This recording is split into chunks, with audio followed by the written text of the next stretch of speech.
Yeah, good evening again. My name is Azusa Tanaka, a Japanese Studies librarian at Tateuchi East Asia Library at the University of Washington, Seattle. I'm a member of a planning group of this Digital Scholarship for East Asian Studies series and organized this event with my colleagues at Tateuchi East Asia Library, Ian Chapman and Hyokyun Lee. We are really happy to see so many of you. So far, we have almost 60 people attending from all over the world, actually, from US, Canada, and Europe, and Asia. So we are really excited to see many of you, all of you. Digital Scholarship for East Asia Studies series is hosted and organized by Tateuchi East Asia Library at University of Washington, Seattle, and sponsored by the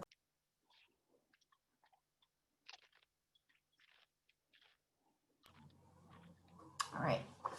Can you hear me okay? Okay, good. This series is aiming to raise awareness of digital scholarship and its method among the scholars in East Asia studies. And we plan to host 3 speaker series events and 3 hands-on digital scholarship tools workshops during this academic year. And you are here at the first speaker series. So please check our website for more information for the future events. So that's that. And please allow me to go over a couple of the logistical details. When we have this kind of event at the library, we often point out where the restroom is and then water fountain, but you probably know your bathroom and then where water is than myself, so I'll leave it to you. During this talk, please mute yourself and turn off the video as some of us have very low bandwidth of the internet. And we will take your question after the talk. So please use the chat box and write in your questions after the talk. And during the talk, we will disable the chat box as well. So Hyokyun, my colleague here, is going to give you the link to the talk slide in the chat momentarily. So if you'd like to follow the slides on your own, you have access to that. So finally, let me introduce today's speaker, Dr. Yuta Hashimoto. So Dr. Hashimoto is an assistant professor at the National Museum of Japanese History. His research interests include history of science and history of mathematics. And Dr. Hashimoto has been leading government grant projects such as integration of crowdsourcing and machine learning for large-scale transcription of premodern historical manuscript and data-driven reconstruction and integrated analysis of the past world using the infrastructure for historical big data. He has several publications in the areas of digital archives, as well as the methods and techniques of large-scale transcription of Japanese historical documents. And since 2014, Dr. Hashimoto has been a member of a historical earthquake study group at Kyoto University and has worked on the development of IT systems for that group. So today, Dr. Hashimoto will talk about his experiences of involvement in this long-term project in the field of historical seismology. We've been very much looking forward to your talk. Before further ado, please join me in welcoming Dr. Yuta Hashimoto.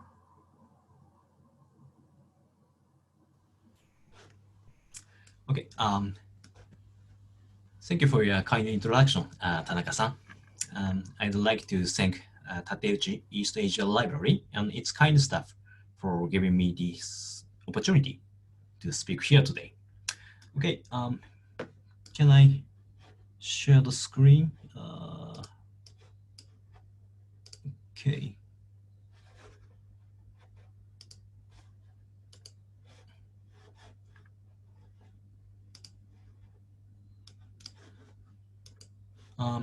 Do you see my the slide? Yep, we can Yes, see great. them. Yep, thank you. Okay. Hi everyone. I am Yuta Hashimoto. I'm a digital humanities researcher and developer working at the National Museum of Japanese History in Chiba Prefecture. As Tanaka-san mentioned, my original major was history of science, especially the history of modern mathematics. But after working as a programmer in the private sector for 3 years, after receiving my master's degree, I changed my major to digital humanities and entered a doctoral program at Kyoto University.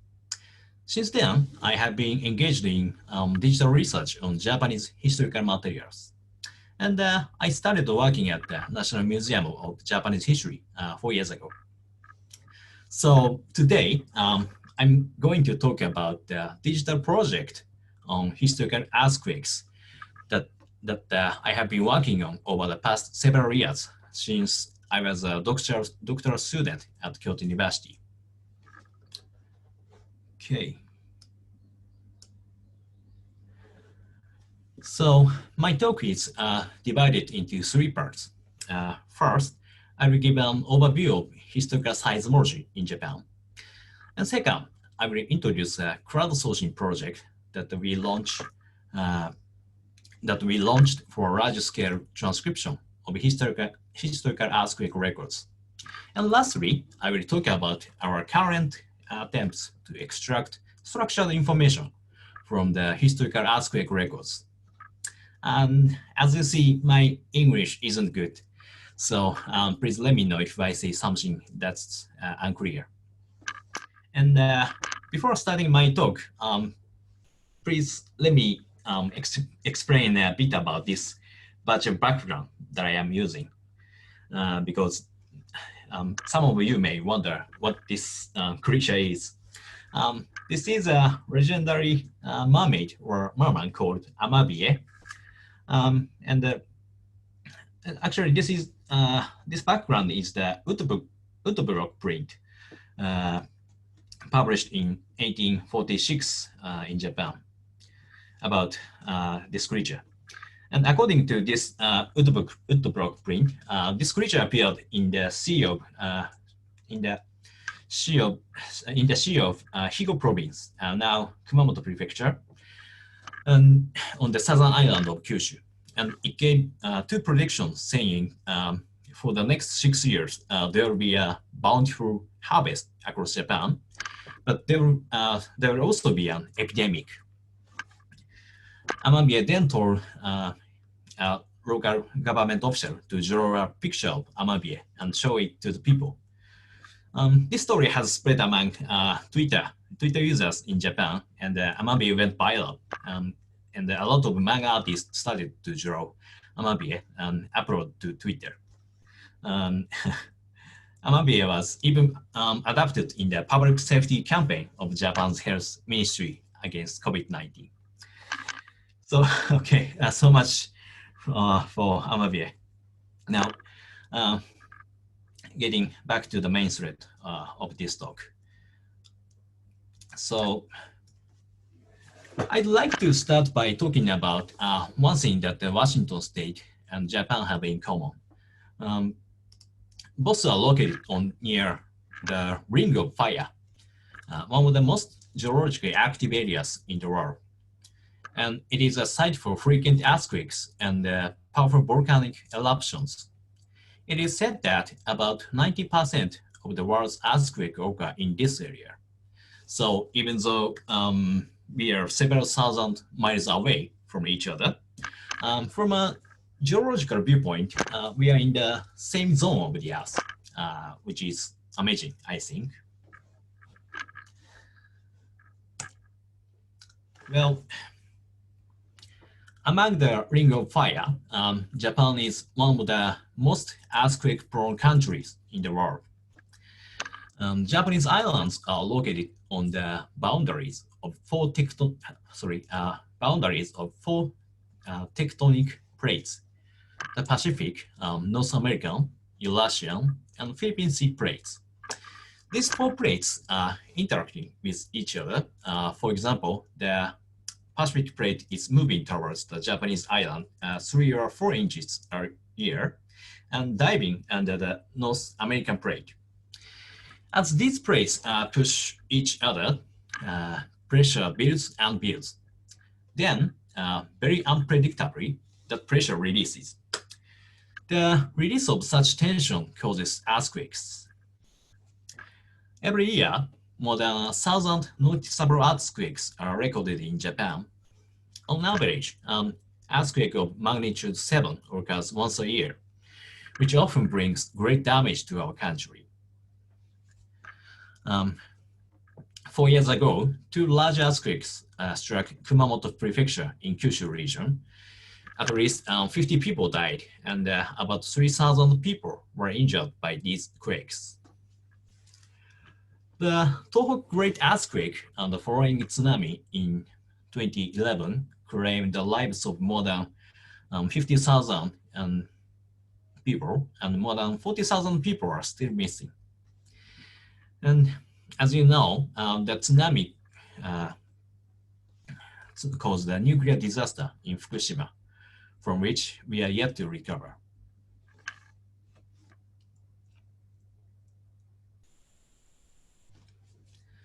Well, because earthquakes tend to occur cyclically and roughly at the same places, it is important to study past earthquakes to assess the seismic hazards in the future. However, observation of earthquakes with scientific instruments began only after the end of the 19th century. This means that we need to investigate written records to learn about past seismic events that occurred before the 19th century. Japanese people have suffered from severe earthquakes and tsunami disasters frequently throughout their history, and they have left a huge number of written documents on these events.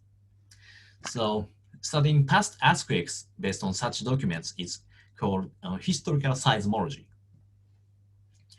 The importance of historical seismology has been widely acknowledged, especially after the 2011 Great Earthquake, because a similar earthquake had occurred in nearly the same area in the 9th century. This earthquake occurred in 869 AD, and it is called Jogan Jishin. We can learn the details of this earthquake because they were recorded in Nihon Sandai Jitsuroku, an officially commissioned history written by the government of the time. Actually, some scientists and historians referred to Jogan Jushin and pointed out the possibility of its reoccurrence before the 2011 earthquake. But unfortunately, their warnings were largely ignored. If only the Japanese government had been much more aware of this risk, the result of 2011 earthquake could have been different. I think that you have now recognized how historical seismology is important for the sciences and for the Japanese society. For this reason, Japanese seismologists have collaborated with historians and archivists for over a century. Now, I'd like to move on to the history of historical seismology in Japan. Excuse me. In 1891, a huge earthquake with an estimated magnitude 8.0 hit the Nobi Plain in central Japan. This was the largest recorded inland earthquake in Japan's history. Its damage was devastating. More than 140,000 buildings were completely destroyed, and almost 7,000 people lost their lives. This massive disaster made the intellectuals and bureaucrats of the time aware of the importance of seismic research and disaster prevention based on it. In the next year, the Japanese government established an organization named the Earthquake Investigation Committee under the Ministry of Education and Science. It was the first public sector in Japan dedicated to seismic research and disaster prevention. A variety of scientific research in seismology started under the guidance of this committee. The committee also started the investigation of historical seismic events. A historian named Minoru Tayama was assigned to this duty, and he had spent 10 years collecting historical documents related to past earthquakes. In 1904, he published he published 大日本地震資料, the first compilation of historical earthquake records in Japan, in 2 volumes.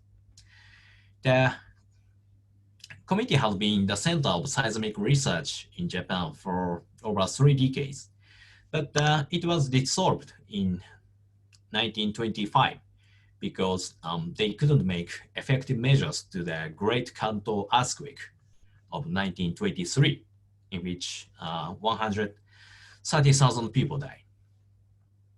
Instead of the committee, a new institute named the Earthquake Research Institute was established within the University of Tokyo in the same year.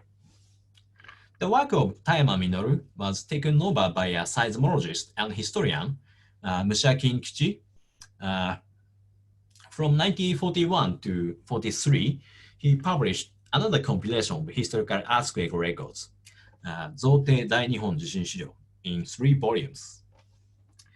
There was a long break in this field after the publication of Nihon Jishin Shiryo in 1951. However, ERI started collecting historical records again in the 1970s, and they have published Shinshu Nihon Jishin Shiryo from 1981 to 1994 in 21 volumes. This is the most extensive collection of historical earthquake records ever published in Japan. In addition, 8 supplemental volumes to this compilation have been published from 1998 to 2012 by a prominent seismologist, Tatsuo Usami. To recap, historical seismology in Japan has more than 100 years of academic accumulation. A number of compilations of historical earthquake records have been already published. So you may wonder, is there anything left for us to do? The answer is actually yes. That is because there is a vast number of historical earthquake records in Japan, and many of them have not yet been included in these existing compilations. It is still important to collect, digitize, and transcribe historical documents related to past earthquakes. Okay. Now, I'd like to move on to the second part of this talk, that is about our crowdsourcing project. Before that, I'd like to introduce Historical Earthquake Study Group, or HESG. It is a joint group of seismologists and historians at Kyoto University who have been studying premodern earthquake records for seismic research and disaster prevention. The organizers of HESG, Professor Nakanishi is here, and Professor Kano are both seismologists. But the other members are from various fields, such as Japanese history, geography, chemistry, meteorology, and digital humanities, like me. These people are all interested in historical seismology for different reasons, but have been working together on historical earthquake records for years. Well, I myself have been a member of this group since 2014, when I was a graduate student of Kyoto University. HASG has started their activity in 2012, and since then, we have transcribed more than 130,000 characters of historical earthquake records by 2017. However, there's still a vast number of records to be transcribed, and it was clear for us that most of these records could not be handled by a small group like HGSG. This is why we thought of using crowdsourcing for transcribe premodern earthquake records. Well, crowdsourcing is a method of getting ideas, content, support, or other types of solution from a group of people via the internet. This term was originally coined in 2004 in a business context, but later has been accepted among the academia. In particular, crowdsourcing for transcribe a large volume of historical documents is called crowdsourced transcription, and it has been a popular research theme among the digital humanities community since around 2010. We learned about several crowdsourcing projects in the humanities listed here around 2016. These include Australian Newspaper Digitization Project, or NDP, Transcribe Bentham, Smithsonian Transcription Center, Europeana 1914 to 1918, and Aozora Bunko. And we thought that we could use the same technique for the transcription of historical earthquake records. I'd like to introduce the two of these projects by which we were especially impressed and affected. The first one is Transcribe Bentham, run by University College London, or UCL, since 2012. It aims to transcribe UCL's vast collection of unpublished manuscripts written by the philosopher Jeremy Bentham, which runs to over 60,000 pages. The project invites online volunteers to transcribe these manuscripts. The volunteers can browse the digital images of manuscripts and input their transcription through the web user interface called transcription desk, which is displayed in my slide.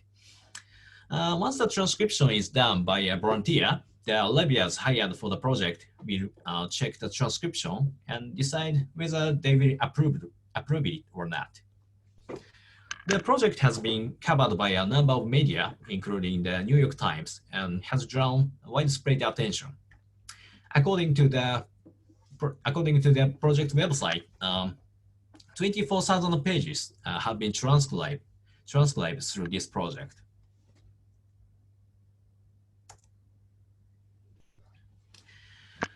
Another famous project that we studied is Smithsonian Digital Volunteers, run by Smithsonian Institute. This project aims to transcribe the items stored by Smithsonian Institute, such as field notes, diaries, and logbooks of scientists, as well as photo albums and manuscripts, so that these items became more searchable on their website. Well, according to the project website, more than 13,000 volunteers have registered account, and more than 600,000 pages have been transcribed. These numbers are just incredible, aren't they? Learning about these successful crowdsourcing projects, we designed our own crowdsourcing project. Well, this is our crowdsourcing project, Minna de Honkoku, which can roughly translate to transcribe together. As I will mention later, this system has two versions. The first version we launched in 2017, and the second version we launched last year. For now, I will talk about the first version. We started the development of this system in the late 2016. We didn't hire developers because we didn't have a large funding. But I happen to have the ability and experiences in system development because I had worked as a programmer for 3 years. So I took charge of the development. The development of the system took 6 months for us, and we launched our crowdsourcing system at the beginning of 2017.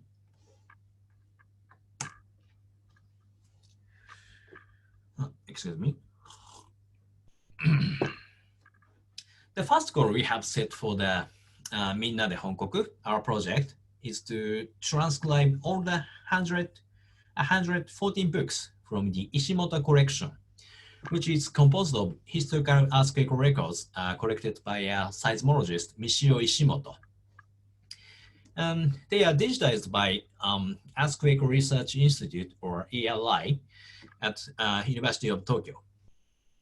The number of pages per book ranges from 14 to 268. The total number of pages across the 114 books is 6,386.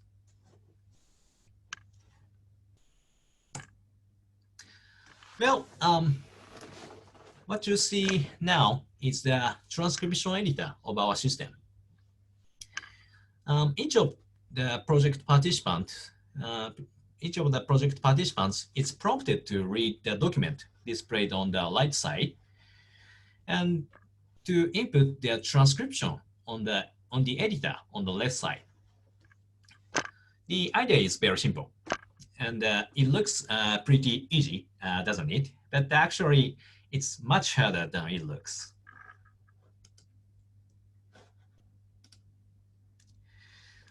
This is because volunteers have to read Kuzushiji. Let me explain. Well, the biggest challenge of our project is how to crowdsource the reading of Kuzushiji. Kuzushiji refers to cursive Japanese characters that was common both for publication and handwriting before the 19th century. However, Japanese society stopped using Kuzushiji at the end of the 19th century in the process of its modernization. As a result, 99% of modern Japanese people are unable to read documents written with Kuzushiji. So transcribing historical earthquake records is quite a difficult task, actually, that requires the special ability to read Kuzushiji. Here are a few examples of Kuzushiji. For instance, these kanjis denotes the same kanji, mae, or front in English. Both shapes are quite different, aren't they? Okay, next. So our approach to this challenge was to combine crowdsourcing with online learning. That means we designed our crowdsourcing system as an online learning environment where participants can learn Kuzushiji by transcribing the earthquake records in a collaborative manner. To be more specific, our system incorporates online learning in the following 2 ways.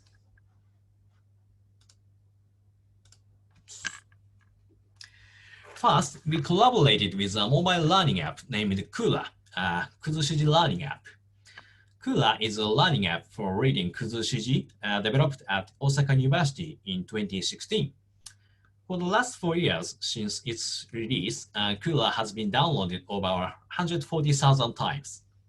It's widely used among Kuzushiji learners, but it covers only the basic knowledge.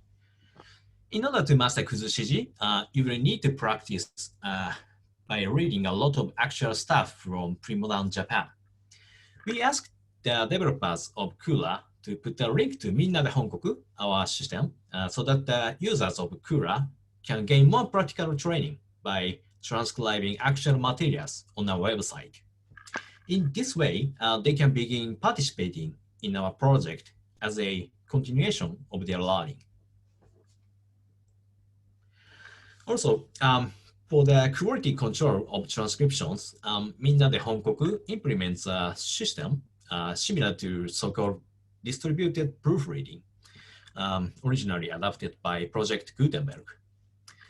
Well, distributed proofreading is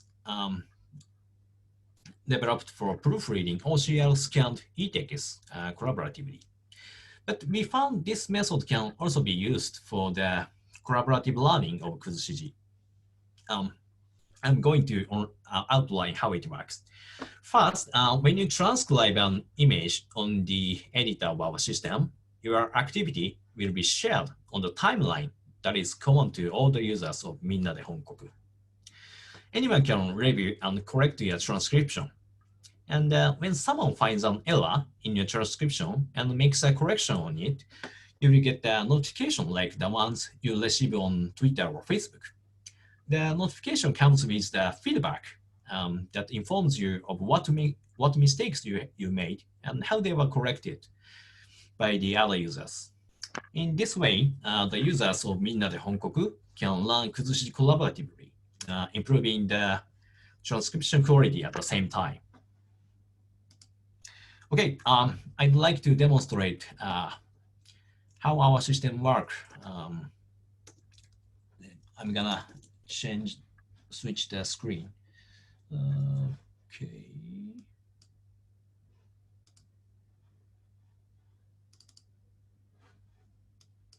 There you go. I think you are seeing my web browser. Okay. You are looking at the main page of Minna de Honkoku, our system. We also call it timeline view, as I just mentioned. You can see the activities of the other users in chronological order, and each item shows who transcribed how many characters of which document, and so on. Anyone can see the transcription of the other users by clicking the this activity. Let's see. This is the editor page of the transcription. You see the digital image of the historical document on the right side and its transcription on the left side. And if you find an error in the transcription, you can correct it by start editing like this. And you can edit the transcription like this.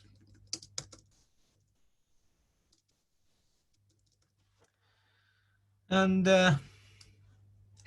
when you finish editing and want to save your work, you can save your editing by pushing this finish button, finish editing button. And if you can't be sure that your transcription is correct, you can ask for the help from the other users by checking feedback please button, feedback please box that is here. And okay.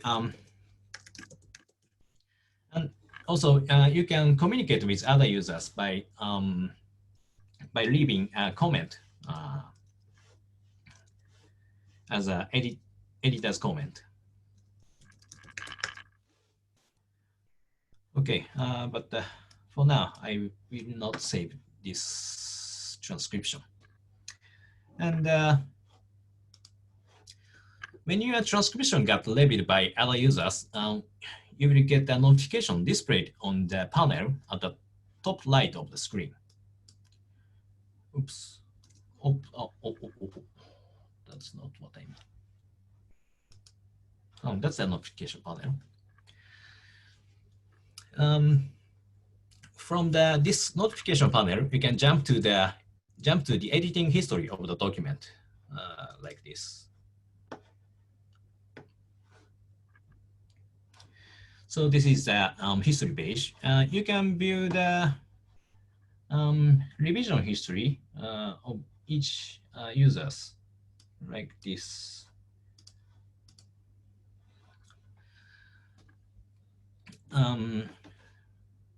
So this is a revision history. The green colored part represents the text added by the other users. And the red colored part represents the text deleted. In this way, you can easily see what mistakes you have made and how these were corrected by the other users. You can also click like button to express appreciation to the user who reviewed your transcription. In this way, you can improve your Kuzushiji reading skill collaboratively by participating in the transcription process. Okay, getting back to my slide. So this chart shows the daily change in the number of characters entered after the release of the system in 2017. For instance, on January 12, 2 days after the system launch, a total of 45,000 characters were transcribed. And the transcription of the Hashimoto collection went much faster than our expectation. As a result, the transcription of over 114 books from the Hashimoto collection was completed on May 31. So we extended our goal and added other 300 books stored in Earthquake Research Institute. So in this chart, you see a spike in the end of April. This is because the transcription of the Hashimoto collection was almost finished at this point, by this point. And then we added additional materials to transcribe. So people started transcribing again.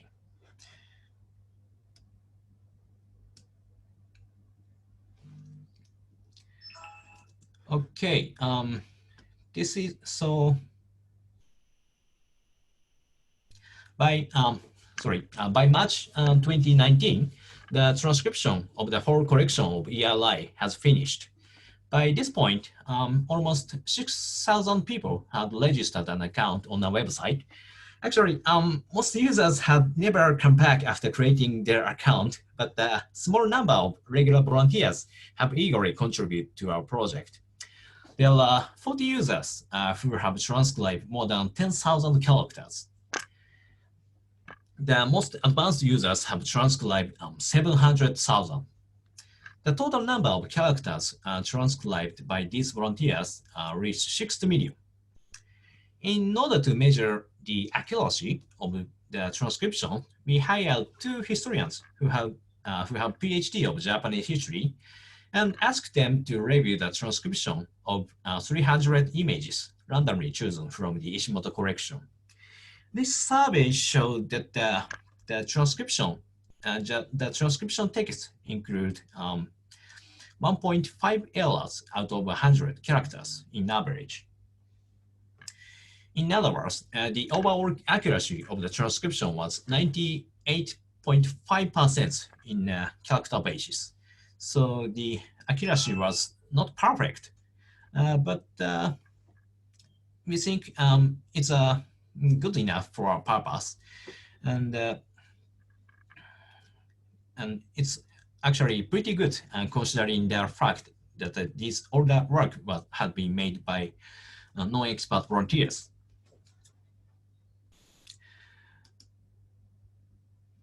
Okay, all the transcribed texts are available under Creative Commons license. You can browse and download their text files from our GitHub repository. Based on this data, Dr. Kiyonori Nagasaki, who is a digital humanities researcher like me, created a website where you can search across the transcribed text of a total of 6 million characters. For instance, as shown here, searching Jiware or ground clacking gives you 149 results. And because we have finished transcribing all the historical earthquake records stored in ELI, we decided to upgrade our system to a platform for transcribing general kinds of Japanese historical documents. So it's no longer a system dedicated to historical seismology. It's now a platform available for various types of historical documents. For instance, the new version includes transcription projects to transcribe Buddhist sutra, old movie posters, and also premodern pandemic records, and so on. So actually, talking about this new version can be a little bit off topic from the main thread of this talk, historical seismology. But I'd like to introduce this new version briefly, only briefly, because this new version introduced the two important technologies for digital humanities. That is IIIF compatibility and AI kuzushiji recognition. The first new feature is that, as I said just now, compatibility with the International Image Interoperability Framework, or IIIF. It is an open standard for delivering images over the web.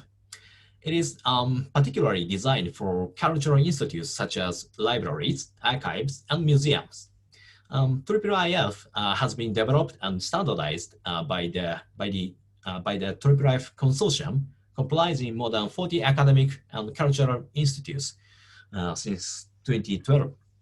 IIIF has been rapidly accepted among organizations worldwide, including in Japan. Well, technically, IIIF is a set of application protocol interfaces, or APIs, that specifies the way to access digital images for external computer programs. I'm going to show how IIIF changed our system. So the first version, the previous version of Minna de Honkoku, was designed to only deal with the digital images and metadata provided by the ELI, Earthquake Research Institute. The introduction of IIIF removed this limitation. Now that a lot of libraries and museums provide IIIF APIs that allow us to access the images and metadata in digital archives in a standardized way, our new system can collaborate with multiple institutes such as National Diet Library, National Institute of Japanese Literature, and also a lot of university libraries worldwide.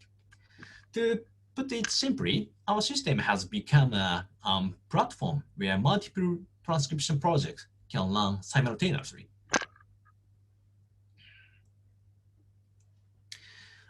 This is the list of the transcription projects currently ongoing on our platform. A total of 11 projects of various genres are running. And the number of projects is growing. These projects include, as I said earlier, a project transcribing Buddhist Sutra, a project to transcribe historical documents related to past pandemics, and also a project to transcribe old movie posters, and so on. There's also a project to transcribe historical earthquake records. That's one of the 11 projects. Well, another new feature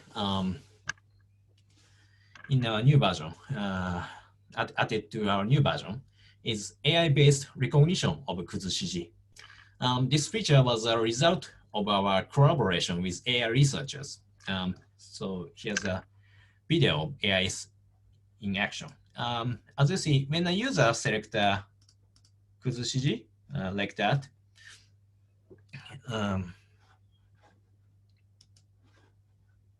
when a user selects a kuzushiji character by the mouse, the AI will provide candidates of how to read it with its scores for each candidate. Using this AI, even beginners of kuzushiji, even beginners of kuzushiji reading are able to participate in the transcription. Well, two AI programs are available on our system. One was developed by Tarin Kalanwat, a very talented AI researcher working at the Center of Open Data in the Humanities, or CODH. And another program is developed by a well-known private company, Toppan Printing. The company has been working on the development of Kuzushiji AI for years as a part of their CSR activities.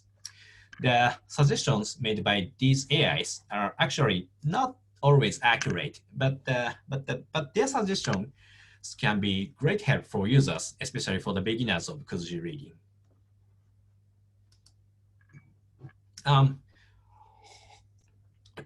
Okay, so much for the crowdsourcing, and I'd like to move on to the third part of my talk.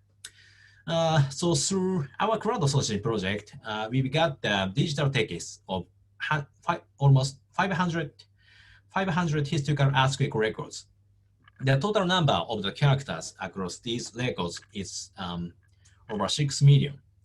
We think that this is an important step because before our project, we had to decode difficult Kuzushiji in order to read these records. But now we can, but now anyone can read these historical records because as digital text without any difficulties. However, these texts are essentially unstructured data written in natural languages. In order for seismologists to use these texts for their research, they must read and interpret these texts, which can be difficult for scientists and can be a lot of work. So our next challenge is to extract structured information from these texts, which can be easily processed with computer programs.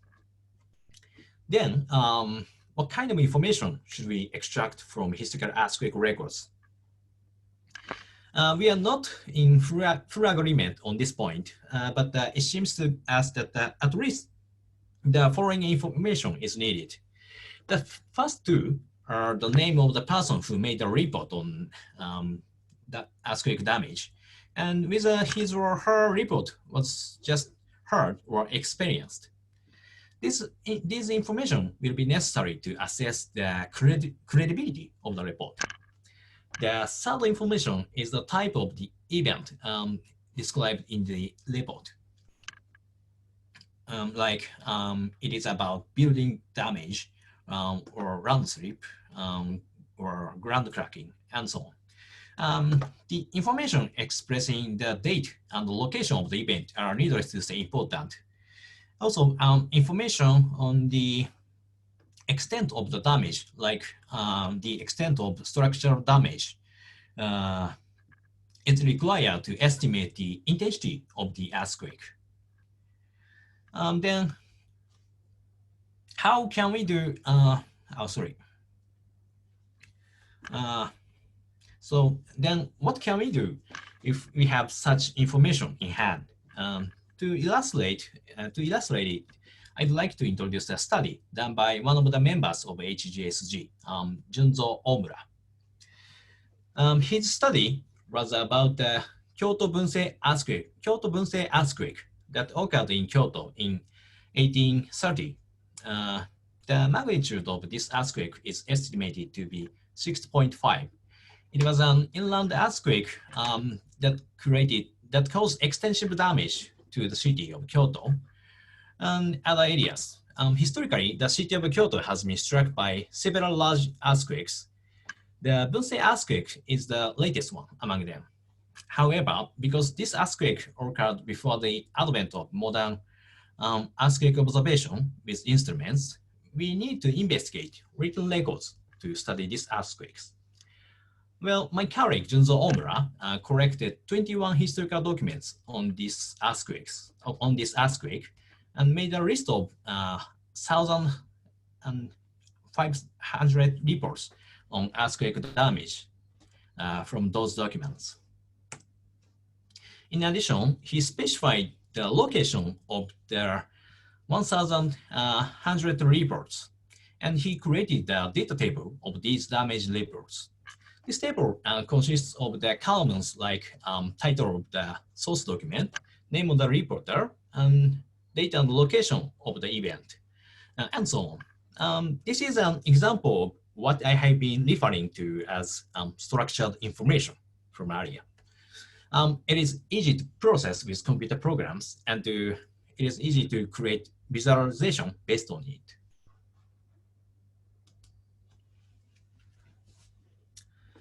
So I'd like to demonstrate GIS visualization that Junzo Omura had created based on this data table.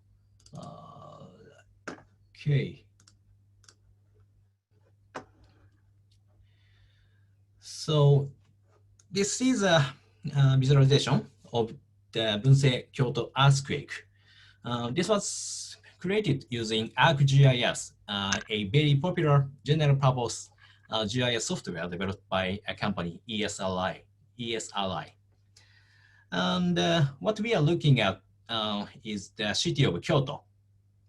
The red dots on the map indicate the location of the reports Junzo had corrected.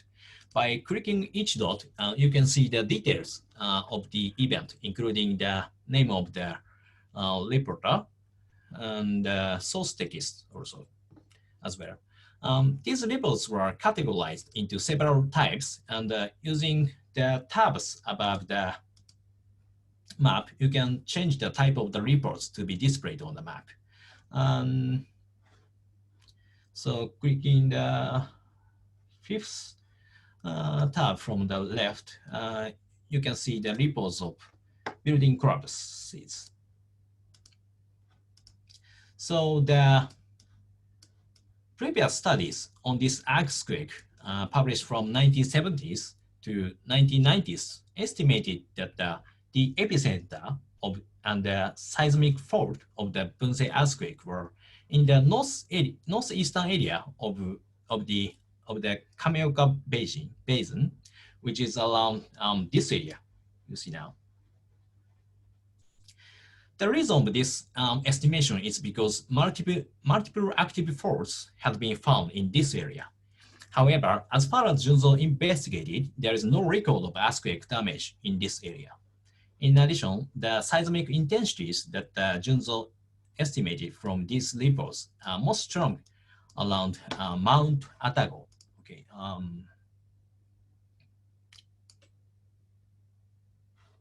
You can see the numerical seismic intensities by clicking Suite Shindo tab. Well, as you see, the intensity is most strong around this area, which is where Mount Atago is located. So from this information and the other historical clues, Junzo estimated that the epicenter of the Bunsei Kyoto earthquake is around Mount Atago, not in the northeastern area of Kameoka Basin. At this point, his estimation is just a theory, and geological surveys are required to verify his estimation. However, there is no doubt that Junzo's study pointed out the problems in the previous studies. Okay, getting back to the PowerPoint.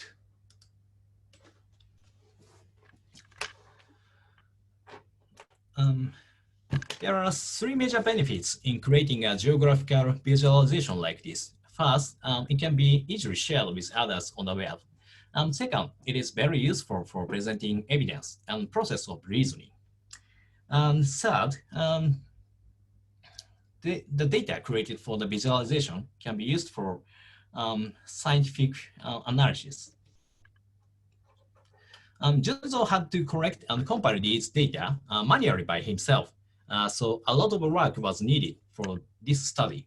However, what if these data had been available in the first place? Junzo's study could have been done so much easier and more efficiently.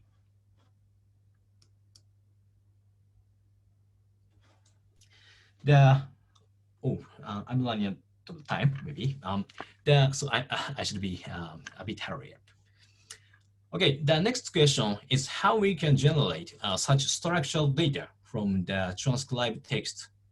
We thought the first thing we need to do is to locate and classify the names and other important part of the text, such as person names and place names.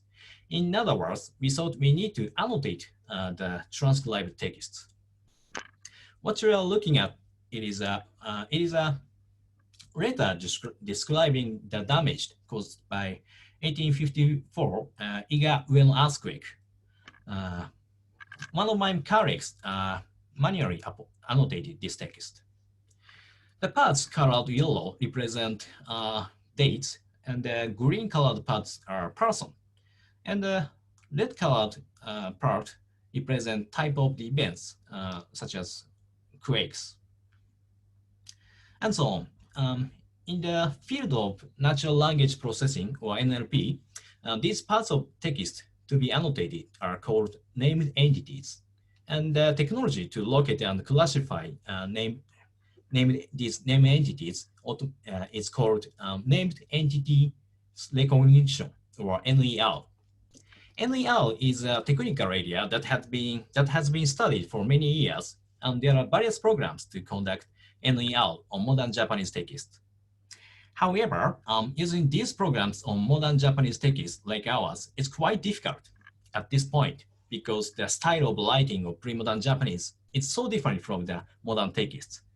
So we decided to do this process manually and started to look for tools for the manual annotation of historical texts. Well, PubAnnotation and TextAE are the tools we choose for this process.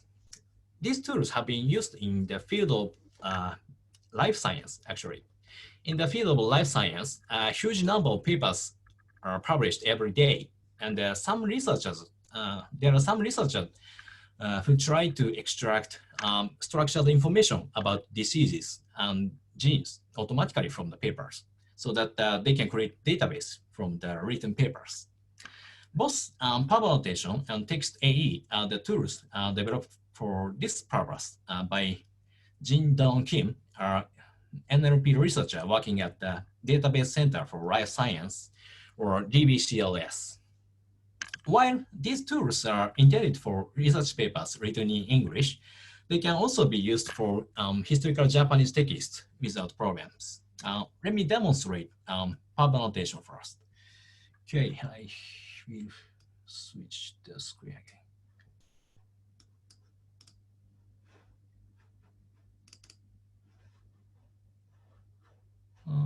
There you go. Oops.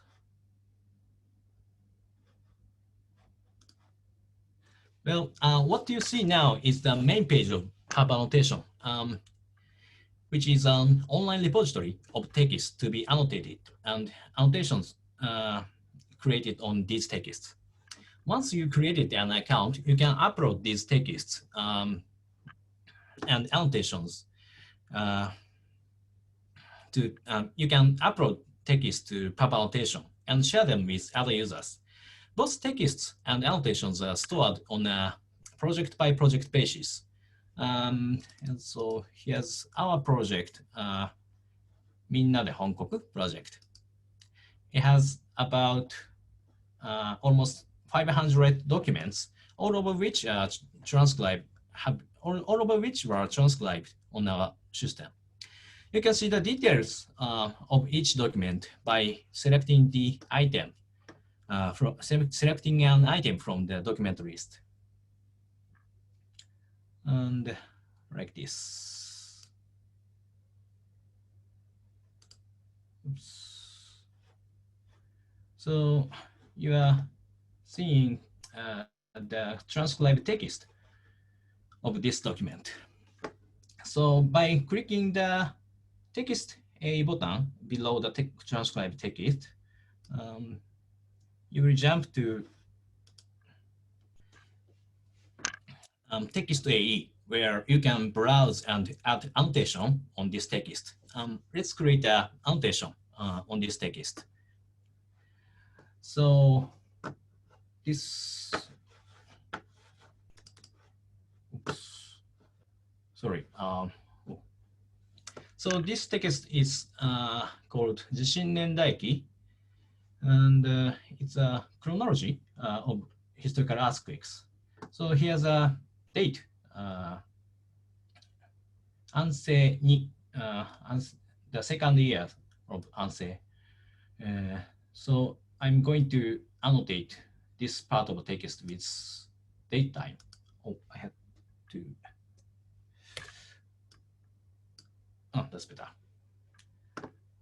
Then here's another date. 安政2年10月2日.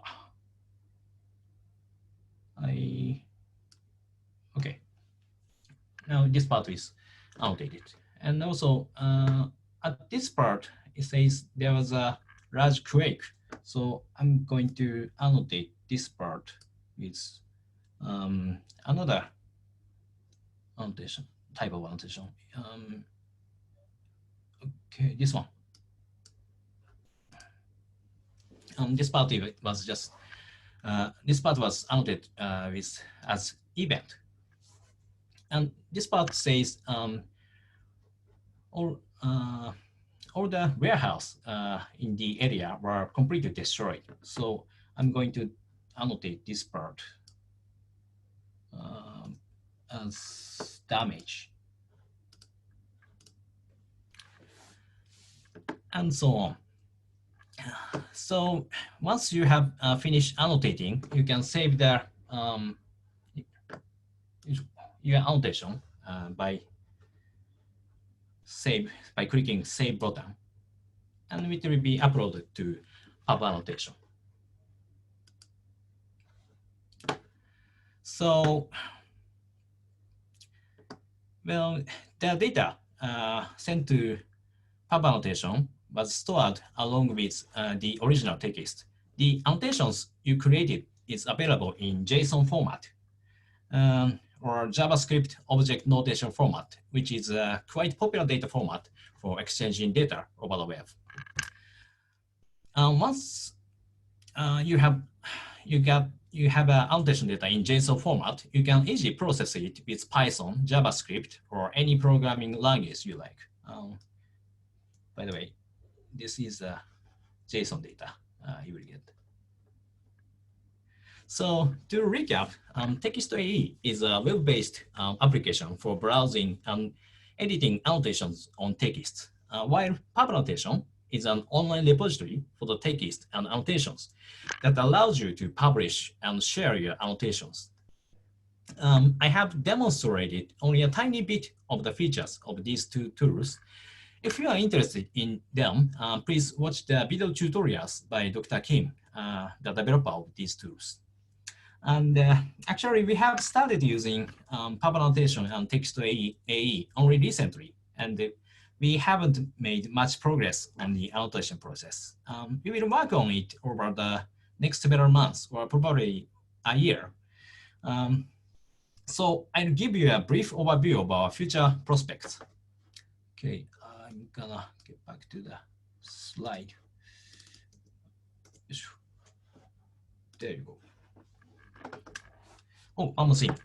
Although we are using TextAE and PubAnnotation for the manual annotation of the text, there are other available software and technologies. For instance, CATMA, or computer-assisted text markup and analysis, is a text annotation tool similar to TextAE. This tool seems very popular, especially among the digital humanities community. CATMA also provides a simple annotation analysis function.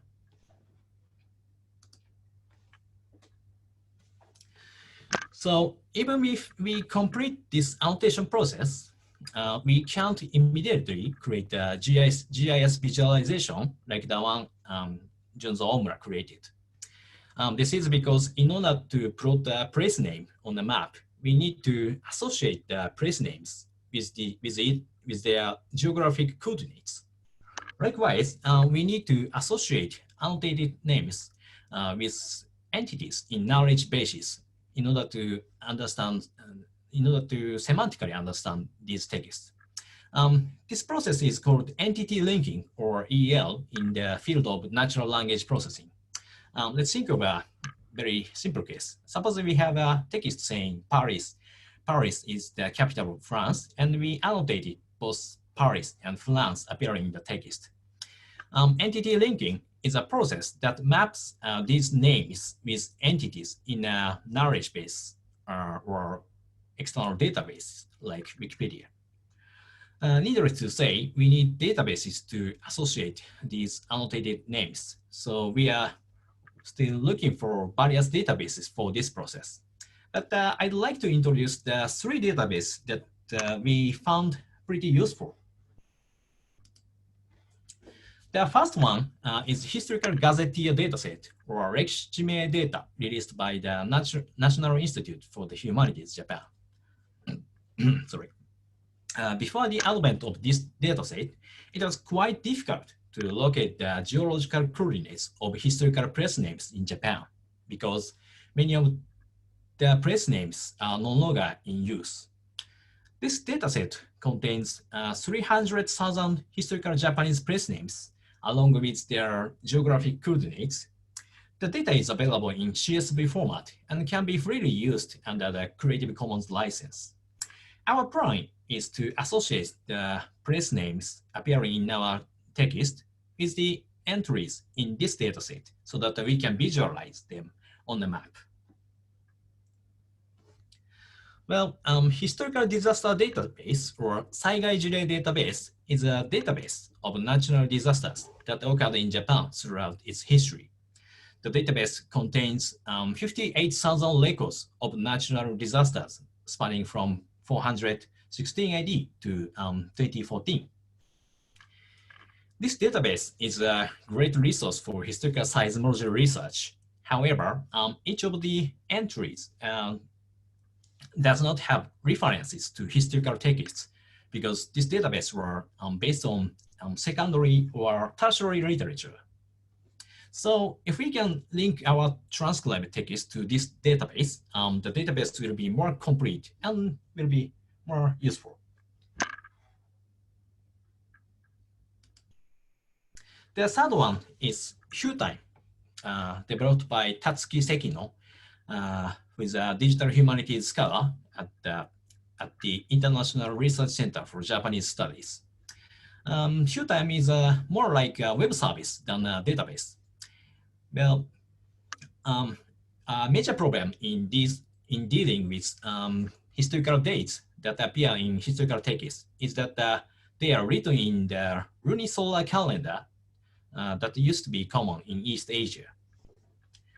HuTime is an excellent web service that converts old lunisolar calendar to Julian Gregorian calendar so that they can be processed by computer programs more easily. Okay, I have described our approach to extract structured information from the transcribed text. Actually, as I said, we have made only very little progress in this step. So what I have talked so far is just a plan. So lastly, I'd like to mention the potential problems with our plan. The first one is a large workload of the annotation process. Well, we are planning to hire several graduate students to annotate the transcribed text manually. But this process should be very work-intensive, and it's not clear how long it will take to finish this step. The second one is consistency in annotation and entity linking. The results of annotation can vary depending on the interpretation of the text. So we need to establish a clear and rigid rules for annotation so that the results of annotation do not vary from person to person. The third one is ambiguity of place names. Well, that is, there are so many places in Japan with the same name. For example, there are dozens of place names named Takada High Ground that can be found across Japan. So we need to develop an efficient method to specify which place is actually mentioned in the text. Okay, I have been talking about our project over 1 hour. Let's briefly recap what I have talked so far. This talk began with a brief introduction to historical seismic research in Japan. Historical seismology is an inherently interdisciplinary field where scientists and historians have developed extensive collaboration. In order to transcribe a large volume of historical earthquake records, we tried the crowdsourcing technique combined with online learning of reading kuzushiji. This attempt was actually very successful, and we were able to create searchable digital texts of almost 500 historical documents in a short period of time. If we did the same thing on ourselves manually, it could have taken years, probably a decade. As a next step, we are trying to extract structured information from this large body of text so that scientists can deal with historical records more easily. Okay, it's about time to conclude this talk. The Historical Earthquake Study Group, or HSG, was nothing but a small reading group of around 10 people, but we feel that the introduction of digital humanities technology has expanded the spatial, temporal, and human limitations. For instance, crowdsourcing allowed us to invite about 6,000 people to our activity. We also got AI programs to decode difficult kuzushiji through the collaboration with AI researchers. Therefore, at least for us, digital technologies were certainly worth the investment. We have started annotating transcribed text using PubAnnotation and TextAE. At this point, unfortunately, it's not clear whether our approach will work or not. The least I can say is that we will need to collaborate with more disciplines and databases than ever before. This is because in order to make annotated text useful, we will need to associate them with existing databases and datasets like historical gazetteer dataset. Lastly, I know that many of you attending this event are considering the use of digital technology in some form. I hope that my talk will help you in any ways. Thank you so much. Okay, I will hand it over to Tanaka-san.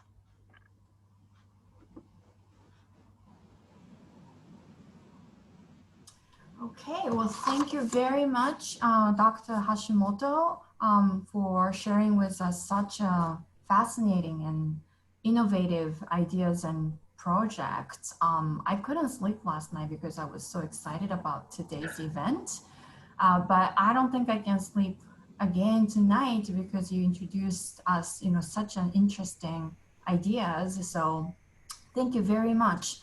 Now I'd like to open the floor to the questions. My colleague Ian, he's going to lead the question and answer session, which will go up to 6:30. So Ian, please.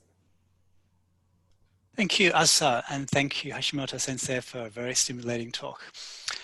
We're going to run the Q&A session today mainly via chat. So I'd invite everyone to post your questions into the chat. You can open up chat on your screen by clicking on the 3 dots for more and then selecting chat. And then you can post your questions in there. If anyone's joining by phone, you may not be able to easily enter the questions in chat. So what you can do is choose *9 on your telephone, and that will display raise hand. And then you, if you're invited to to ask a question, you can do that orally by unmuting yourself, and to do that you can hit *6. I haven't posted those instructions in the chat. So feel free to begin typing your questions into chat.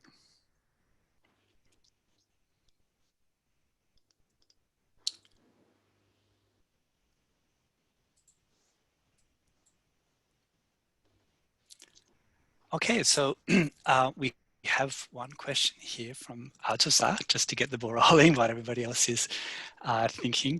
And the question, Hashimoto Sensei, is, many digital scholarship tools are Western language centered. What are the challenges in text annotation using non-Roman scripts? What are the good solutions you have found so far? Okay, thank you for your interesting question. Yeah, that's the difference between Romanian language and non-Romanian language like Japanese is a big problem. The largest challenge in text annotation using non-Romanian language is the lack of word separations. Of course, lack of white space between words. This obscures where the words are separated. For modern Japanese texts, we have programs to separate words automatically, but they don't work for historical texts, unfortunately. So far, our only solution to this challenge is to hire historical measures so that they can properly recognize the breaks between the words. Yeah, I hope this answers the question.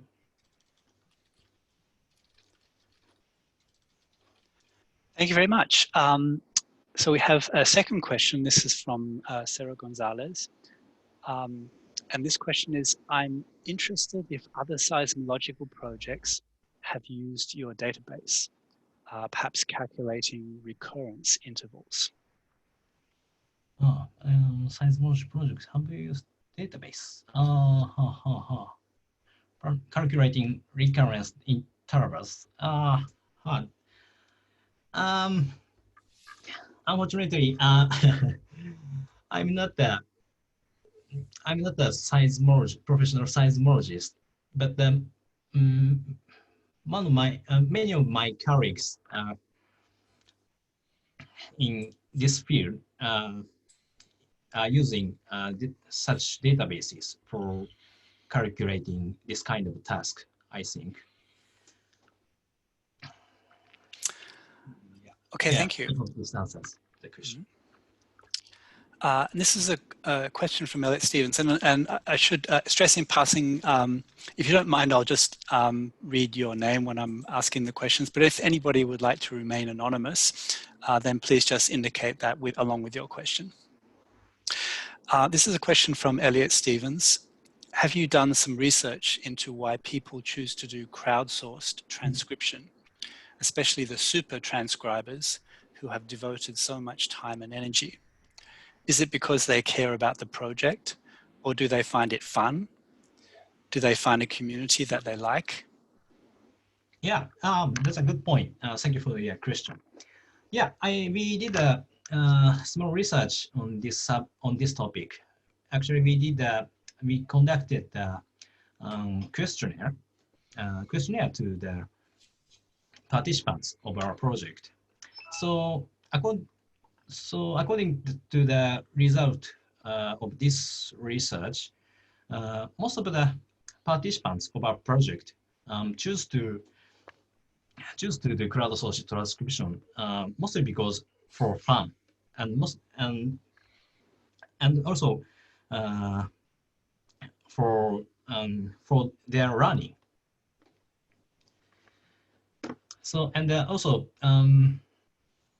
the super transcribers mentioned in this question is mostly retired seniors who have so much time to spend. So yeah, So yeah, in our project, enjoyment through the transcribing and learning from the transcription process is the biggest our biggest motivations. I hope this answers to the question. Okay, here I come. Thank you. A question from Arden Taylor. Given AI's problems producing and interpreting even modern language, do you foresee it being able to overcome similar limitations of creative interpretation with 口述史记? Oh, creative limitations.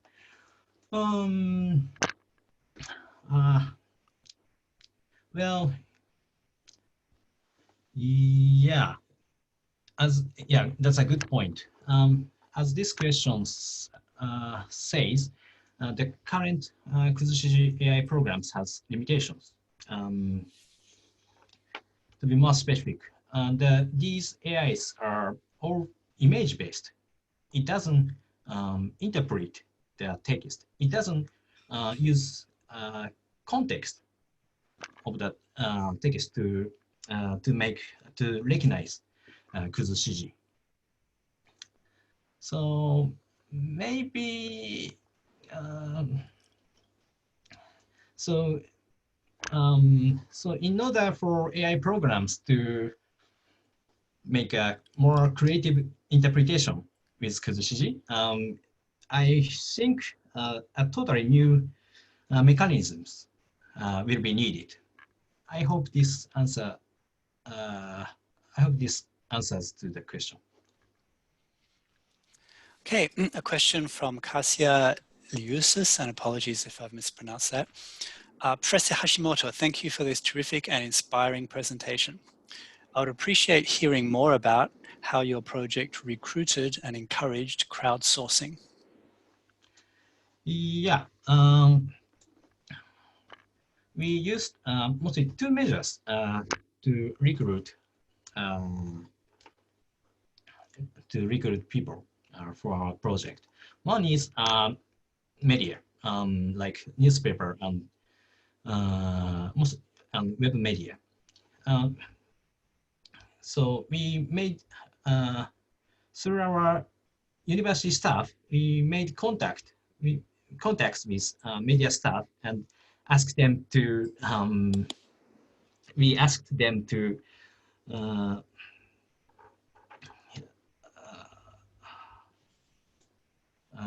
them to take up our project in the newspaper articles and so on. And also, we are actively using SNS to recruit more volunteers, mainly Twitter and Facebook. These are very great. Twitter and Facebook can be great tools for communicating volunteers and recruit them to our project. I hope this answers to the question. Okay, so the next is a comment rather than a question, but I'll read it out and you can choose to respond if you would like to. And the comment is from Julie Coriel. I would like to draw attention, thank you, you can see it displayed there. I would like to draw attention to the Udao press book, The Orphan Tsunami of 1700, Genroku, Pursuing Seismologists and Historians in Japan and US Geological Survey, 2005. The book is wonderfully interdisciplinary and underscores the joy of collaboration and new skills developed in your great effort. Oh, I didn't know about that project, but it seems great. Thank you for your introduction. Thank you. A question from Hu Yize or Yize Hu.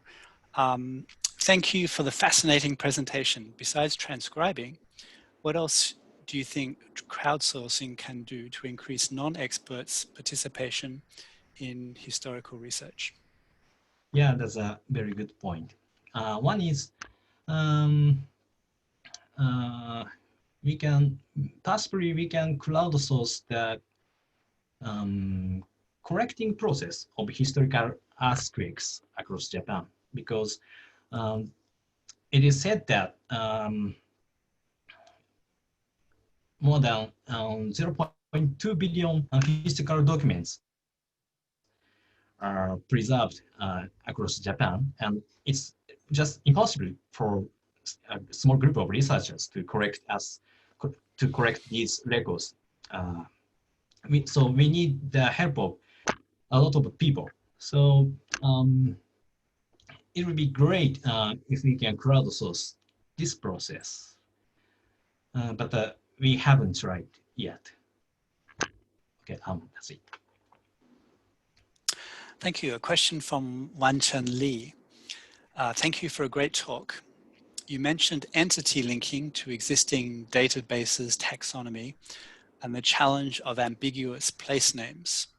Would you consider collaborating with library and information scholars or taxonomists? Sure, that will be a great help because my expertise is system development. Actually, I don't know much about I don't know much about this field. NLP and library science, including taxonomies. Yeah, I think it will be great help. So if you are from this field, let's collaborate with us. Okay, that's it. Thank you. Thank you. So we still have a few more minutes if anybody would like to add any questions. And also, I should have mentioned this earlier, feel free to turn your videos, your webcams on if you would like to make yourselves visible. Here's a question from Azusa. Is there any difficulty in working together with those who are coming from all kinds of disciplinary backgrounds? What is your advice on this type of collaboration, e.g. seismologists and historians, experts in pre-modern texts, and those who are new to transcribe such texts? Yeah, thank you for your question, Tanaka-san. Yeah, in my opinion, interdisciplinary collaboration is inherently difficult, especially collaboration between scientists and humanities scholars is even more difficult because both scientists and humanities scholars have different purposes and methodologies and vocabularies. This makes it difficult for both sides to understand each other. My advice for successful interdisciplinary collaboration is to have some common ground. In our case, it was a transcription of historical earthquake records. The members of HESG have various backgrounds from science to humanities, but every member is working on the transcription of historical records together. This made it easier for us to communicate with each other and deepen our mutual understanding, so that interdisciplinary collaboration has become much more easier. Okay, a question from Hugh Yong Yi, also from Tateuchi Research Library. How has the research on historical seismology shed a new light on the field of modern seismology research? I am curious, there has been any interesting discovery from old texts you are able to draw and apply for current study on earthquake? Well, that's a good point. Thank you for your question. I'm not a seismologist myself, so I'd have to ask my colleagues about how historical earthquakes have influenced modern seismology. But one thing I can say for sure is historical seismology is quite important for the assessment of the future hazards, because earthquakes tend to occur cyclically in the roughly same places. For instance, earthquakes called Nankai earthquakes that have affected the Nankai region of Japan has occurred with an interval of 100 to 200 years. So so it will, and this earthquake, it is predicted that this earthquakes will occur again in the 21st century. So we have to be prepared for it. Well, and as regarding with the discovery from the transcriptions, we have just completed the transcription of historical records at this moment. So, and we have no discoveries from the transcribed text. But we may find one if we continue to analyze these records. And so let me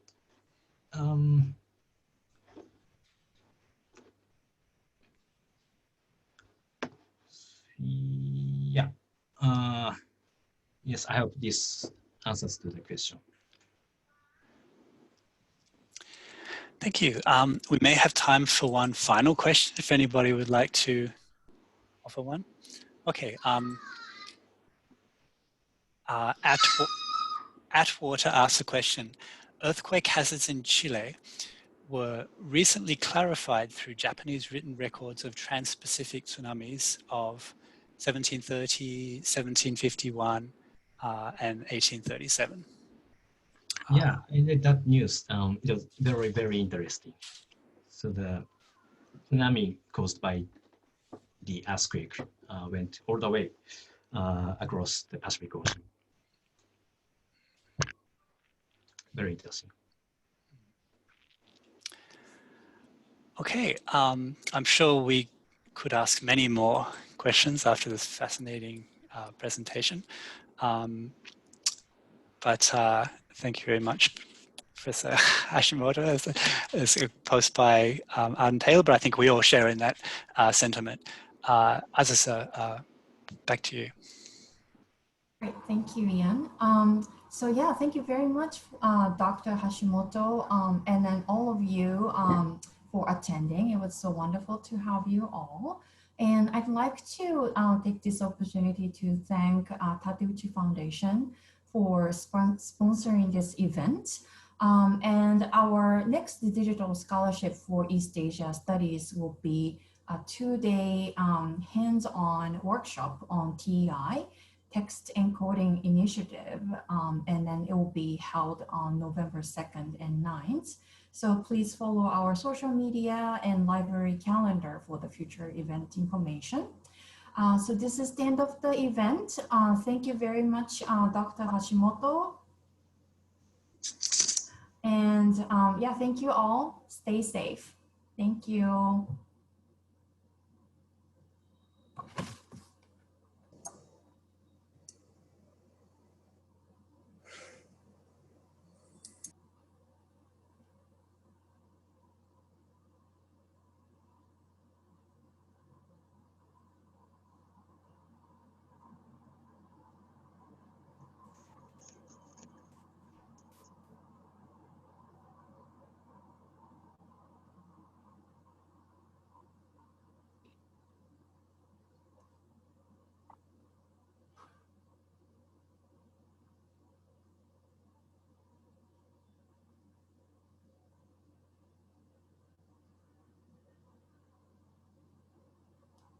Okay, I think some of us are left.